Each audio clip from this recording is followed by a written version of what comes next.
ইংরেজিতে কোনো একটি সেন্টেন্সে যখন পাশাপাশি দুইটি ভার্ব আসে তখন কিন্তু শেষের ভার্বটিকে হয় জিরান্ট করতে হয়, না হয় ইনফাইনিটিভ করতে হয়। কিছু কিছু ভার্ব আছে যেগুলোকে ইনফাইনিটিভ করতে হয়, সেটা আমরা আগেই বলেছি, 2+ বেস ফর্ম দিয়ে সেগুলোকে তৈরি করতে হয়। আর কিছু কিছু ভার্ব আছে যেগুলোকে জিরান্ট করতে হয়, অর্থাৎ ভার্বের সাথে আইএনজি যোগ করতে হয়। এখন ভার্বের সাথে যেসব ভার্বের সাথে আইএনজি যোগ করতে হয় সেসব ভার্বের মধ্যে রয়েছে admit, complete, consider, deny, avoid, finish, practice, risk, understand, suggest, recall, regret, postpone, understand ইত্যাদি। এই সমস্ত ভার্বের পরে সবসময় আইএনজি যুক্ত হবে অথবা এগুলোকে জিরান্ট করা হবে। একটা এক্সাম্পলের সাহায্যে আমরা কিন্তু খুব সহজেই বিষয়টি বুঝতে পারি।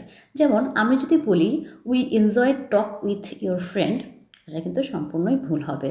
আমরা বলতে পারি যে we enjoy talking with your friend.